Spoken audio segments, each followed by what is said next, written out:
Shalom à tous et à toutes. Le thème du jour, peut-on rentrer dans un restaurant qui n'est pas cachère? Imaginez, vous voulez acheter une bouteille d'eau ou vous voulez aller aux toilettes. Est-ce qu'il y aurait un problème de rentrer dans un restaurant qui n'est pas cachère?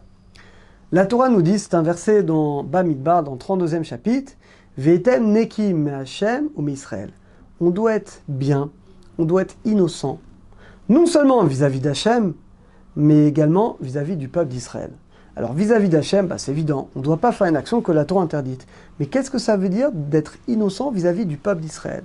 Eh bien, dit la Gemara, je ne dois pas faire des actions où les gens pourraient me soupçonner de faire une faute. Pourquoi? À cause de moi, finalement, ils risquent de mal me juger et finalement, je me mets dans une situation ambiguë. Eh bien, non seulement je dois être propre, innocent vis-à-vis d'Hachem, mais même vis-à-vis du peuple d'Israël, je ne dois pas faire une action ambiguë où les autres pourraient mal me juger. Quand je vois David qui sort du McDonald's, eh bien, je me pose des questions. Tiens, c'est bizarre. Lui, il est allé au McDonald's, je ne sais pas ce qu'il a fait. Le simple fait que peut-être je vais mal le juger, eh bien, déjà, c'est une raison suffisante pour interdire de rentrer dans un restaurant qui n'est pas cachère, pour ne pas qu'on puisse mal te suspecter. Je vais vous donner deux autres exemples. On voit dans l'Halacha cette idée de ne pas se mettre dans une situation où on peut être suspecté de faire une faute.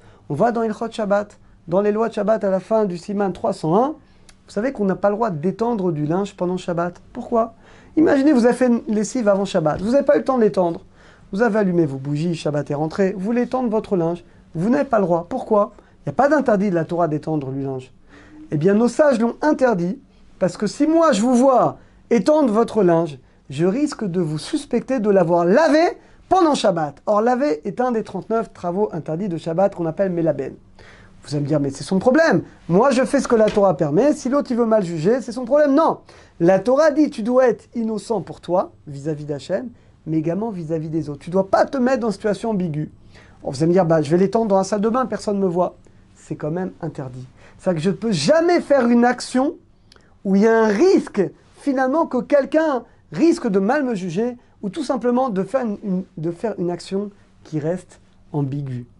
Un autre exemple, on voit dans le Shulchan Aruch, c'est dans les lois de la Tzedaka, dans le Siman 257. Imaginez un Gabbai Tzedaka, le trésorier d'une synagogue ou d'une caisse de Tzedaka, dit le Shulchan Aruch, il est au marché, il trouve un billet par terre. Eh bien, le billet, j'aurais dit, il a son portefeuille à lui, et il a la sacoche de la Tzedaka. Moi, j'aurais dit, c'est à lui, donc il le met dans sa poche. Non, il doit le mettre dans la Tzedaka. Et quand il sera chez lui, il le remettra dans son portefeuille. Pourquoi?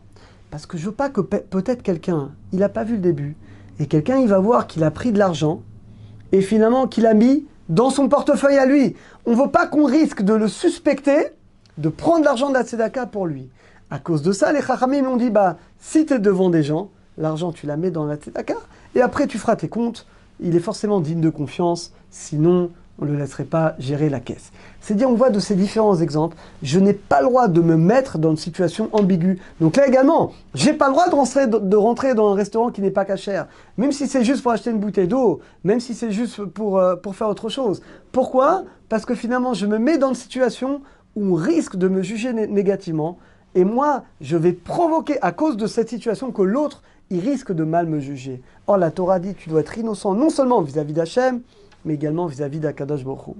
Maintenant, d'où on sait que si on a suspecté quelqu'un d'une faute qu'il n'a pas fait, je dois lui demander Mechila et je dois le bénir, eh bien on apprend de l'histoire de Eli Cohen avec Hana. Vous savez, Hana n'avait pas d'enfant, elle est venue au Beth Amikdash, elle a pleuré, elle a imploré Hachem, et Eli pensait qu'elle était shikora, qu'elle avait trop bu. Il lui a dit, va cuver ton vin ailleurs. Il a dit, non, tu as mal lu, parce que vous savez, il avait le pectoral, il avait des lettres.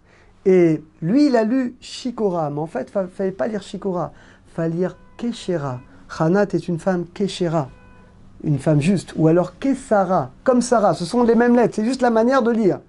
Eh bien, quand ils se sont rendus compte, Eli Cohen, qu'il a mal jugé Hana, eh bien, il lui a demandé Mechila et il a béni. Il lui a béni d'avoir une descendance, et c'est ce qui va se passer, ce que va naître Shmuel, qui va d'ailleurs devenir l'élève bien entendu, de Eli Cohen. Donc on voit de là que de suspecter quelqu'un de quelque chose de négatif, il faut les faïso, il faut lui demander Mechila, il faut le bénir. Alors Bezat Hashem, qu'on ne suspecte jamais personne et qu'il y ait toujours des brachot pour nous et pour tout le clan Israël. Très bientôt à tous et à toutes.